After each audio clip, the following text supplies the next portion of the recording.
Good day, we are Group 7. Today, we will discuss population dynamics. We will tackle how demographic factors and limiting factors affect the density of the population. We will also tackle the models being used in order to assess the growth pattern of the population. Population size is determined to a large extent by four main processes: reproduction, sexual or asexual, death, immigration, and emigration. The generation of additional individuals through reproduction, known as fertility or fecundity, can occur by sexual reproduction through live births, egg hatching, and seed generation, or asexual reproduction through binary fusion, budding, asexual spores, and clonal spreading of higher plants. Mortality is the second most important factor influencing population increase, which can also be represented as a rate. It refers to the average number of fatalities per individual, or per thousand, unit time and unit area. Immigration and emigration are two other major elements that influence the size of a population. The immigration rate is the number of people who join a population as a result of immigration per time period. On the other hand, the emigration rate is the number of people who leave the population each time interval, regardless of their age. Unfortunately, getting precise statistics on immigration and emigration in biological communities is exceedingly difficult, and these issues are frequently overlooked. In general, a population is influenced by its natality or fertility, mortality, immigration, and emigration, as well as by its recent history, by its age structure, and generation time, which is dictated by its life history. Furthermore, the environment and how sensitive the population is to environmental changes can also determine the population's growth rate and size. Mutually exclusive events are events that cannot occur at the same time. The demographic factors, birth, death, immigration, and emigration are events that can cause an increase or decrease in population size. In a system, these effects are not limited to a single population but can also affect others. Let us use a population pyramid to help determine if the increase and decrease of a population cannot happen at the same time. A population pyramid or age structure diagram illustrates the distribution of a population based on age groups and sex. A country with zero population growth has birth and death rates that are equal. Therefore, we can conclude that the effects of birth and death, which cause an increase and decrease in population size, happen simultaneously. Also, immigration and emigration are events that happen simultaneously. A simple example would be a human traveling from one place to another. The traveler would be immigrating and emigrating at the same time. It will cause a decrease in the population that the traveler originated from, and an increase in the population which he entered to. Thus, the effects of demographic factors are not mutually exclusive. There are two types of the limiting factors of population size and growth, which are density-dependent and density-independent. Density-dependent limiting factors are the factors that affect the per capita growth rate of a population with relevance to the density the population already is. For most of the time, density-dependent factors make the per capita growth rate go down as the population increases, which we can see as a negative feedback that limits population growth, while the density-independent limiting factors that affect the per capita growth rate are independent of how dense the population is. By knowing these limits, there are appropriate changes or adjustments that can be made using the knowledge of the factors affecting the population growth. As we can notice, with density-independent limiting factor, what they can do is take action such as when a natural disaster occurs wherein everyone will be affected and may participate with any events that may occur. While with density-independent limiting factors depends on the population itself, and there are actions that will be taken in consideration such as the limiting amount of resources to a certain population or having a balance.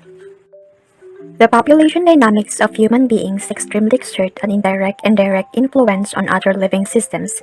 Hence, ecologists were making efforts to study the growth and future changes of our population. The data coming from the census were utilized to fill in the details needed for the two models representing the population growth. The photo on the screen shows the two established models widely used for depicting the growth pattern in population. The one on the left side is the exponential growth model. The equation dn over dt is the instantaneous growth of population, where n is population size, t is time, and r is the per capita rate increase. The whole equation simply points out how quickly the population grows per individual. Furthermore, exponential growth occurs when there are more births than deaths.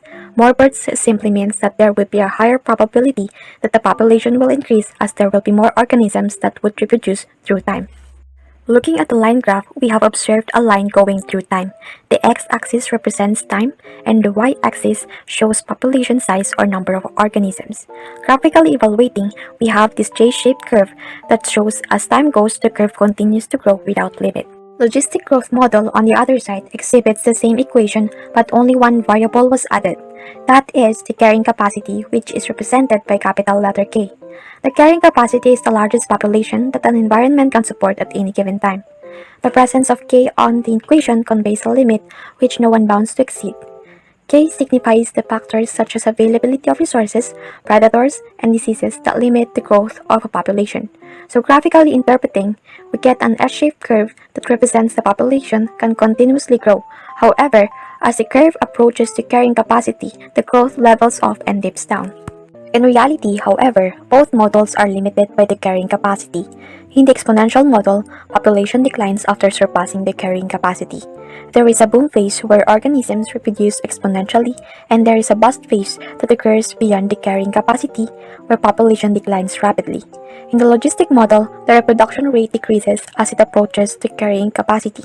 Through time, after reaching the carrying capacity, the population size just fluctuates around its threshold unless acted upon by a destructive phenomenon. The two models had seemingly good representation of population growth. The only difference they have is its growth pattern.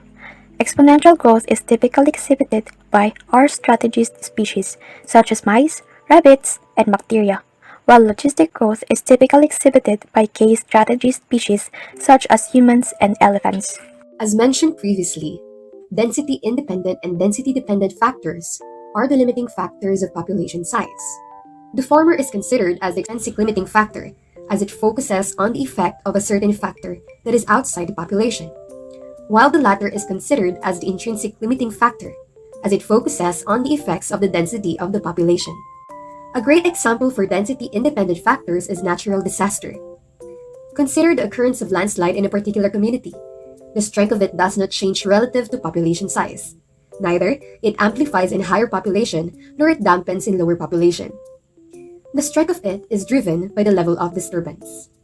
Consider now the occurrence of infectious disease. The effect of the disease is rather dependent on the population size.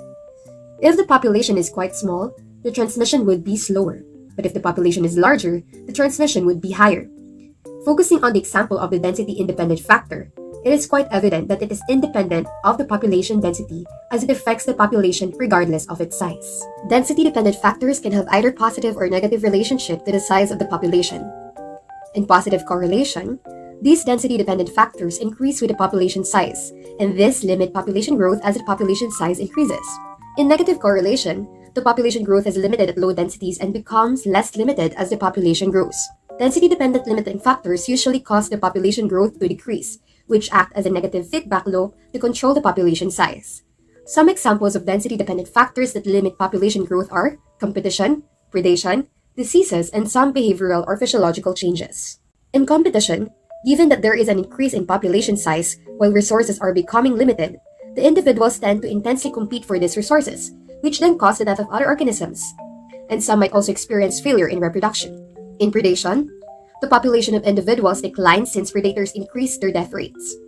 Predation also causes negative growth rates since prey tend to decrease their feeding activity as they increase their refuge use. Just like in the case of the first two density-dependent factors, diseases also result in mortality because it spreads then easily affects many individuals, therefore limiting the growth of the population. Density-dependent factor in the form of behavioral and physiological changes can also regulate population growth.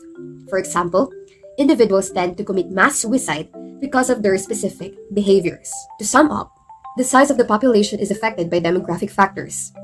An increasing rate of natality and immigration would tend to increase the population, while the increasing rate of mortality and emigration would tend to decrease the population.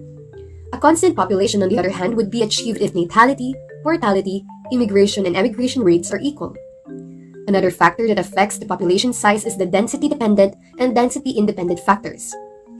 The former produces an effect that is relative to the population size, while the latter has an effect that is irrelevant to the population size. Furthermore, the population growth models provide an interpretation regarding the growth pattern of the population. Exponential growth pattern is typically exhibited by R strategist species, where growth declines after surpassing the carrying capacity. Logistic growth pattern, on the other hand, is typically exhibited by K strategist species, where growth declines as it approaches the carrying capacity. Lastly, the data in population is recorded in life tables. This is to generate a summary in population to which we can draw conclusions about its condition, as well as make future projections about the population.